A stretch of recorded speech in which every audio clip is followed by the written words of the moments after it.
Ya, assalamualaikum warahmatullahi wabarakatuh. Selamat pagi, siang, ataupun sore kepada teman-teman semua. Perkenalkan, saya Kurnia Sandi dan pada kesempatan kali ini saya akan membawakan sebuah materi yang cukup dekat dengan kehidupan kita sehari-hari, yaitu tentang graphic interchange format atau biasa disebut dengan GIF. Nah, oke, sebelum masuk ke materi, coba bayangkan dulu ketika teman-teman sedang scrolling media sosial. Mungkin teman-teman sering lihat gambar-gambar lucu yang bergerak, entah itu meme, ekspresi wajah orang, ataupun animasi-animasi singkat yang sering berkeliaran di media sosial. Nah, itulah salah satu bentuk dari GIF. Jadi bisa dibilang materi ini tuh cukup menarik, karena kita semua pasti pernah melihat dan bahkan mungkin kita semua pernah menggunakan GIF itu sendiri, baik di chat, di sosial media maupun di website. Yang pertama itu kita masuk ke pengertian GIF. GIF itu merupakan salah satu format gambar atau format gambar digital yang mendukung animasi.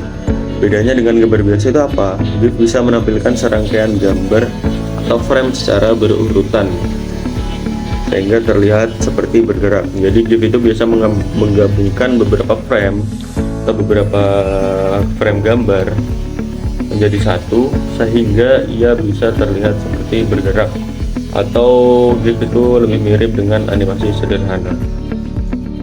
Oke, yang kedua, kemudian ada sejarah GIF. Nah, GIF ini pertama kali itu diperkenalkan pada tahun 1987 oleh sebuah perusahaan bernama CompuServe. Awalnya tujuan dibuatnya GIF ini untuk menyimpan gambar dengan ukuran file yang kecil agar mudah dibagikan di jaringan internet. Nah, yang mana kita tahu pada masa itu tuh jaringan internet masih sangat terbatas. Bayangkan teknologi itu dibuat hampir 40 tahun yang lalu ya, tapi hingga sekarang masih dipakai.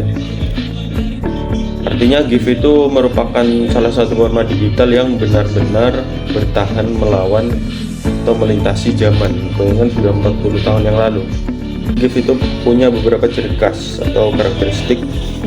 Yang pertama itu format GIF itu hanya mendukung maksimal 256 warna, sehingga kualitas gambarnya itu terbatas. Namun di sisi lain, karena warnanya terbatas, ukuran file GIF bisa lebih kecil dibandingkan format yang lain.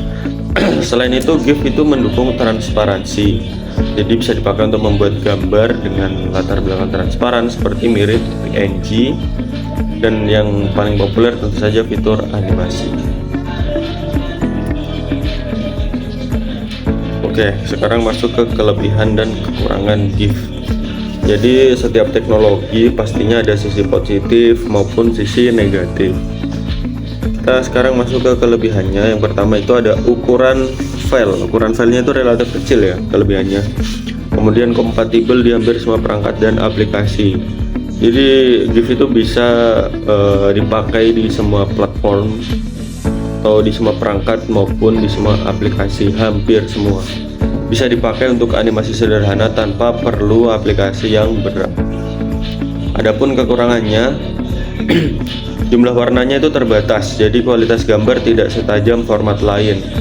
Kemudian untuk animasi panjang atau untuk GIF yang lumayan agak panjang, itu ukuran filenya bisa jadi agak besar ya.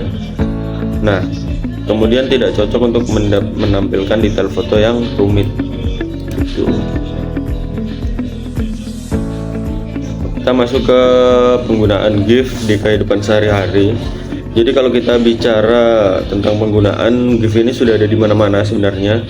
Yang pertama itu ada di media sosial. Media sosial itu biasanya GIF dipakai untuk mengekspresikan emosi atau membuat meme. Nah, yang kedua itu di aplikasi chatting, banyak yang menyediakan koleksi GIF agar percakapan lebih hidup dan lebih ekspresif. Jadi GIF ini digunakan oleh orang-orang di aplikasi chatting itu untuk mengekspresikan dirinya. Nah, yang ketiga ada di dunia desain web.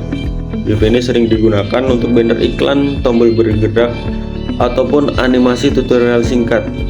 Jadi kalau tombol-tombol bergerak yang ada di website itu biasanya dia menggunakan GIF. Jadi meskipun formatnya sederhana, bisa dibilang kegunaannya itu masih sangat luas atau masih luas dan relevan sampai sekarang, bahkan jauh dari hari lahirnya yang sudah berpuluh-puluh tahun yang lalu. Jadi bisa kita simpulkan bahwa GIF adalah format gambar digital yang unik karena mampu menampilkan animasi sederhana, ringan, dan mudah digunakan. Walaupun ada keterbatasan, terutama yang dalam jumlah warna tadi, dia hanya 256. Tetapi GIF itu tetap menjadi pilihan populer kenapa? Karena lebih fleksibel dan hampir semua orang sudah familiar dengannya.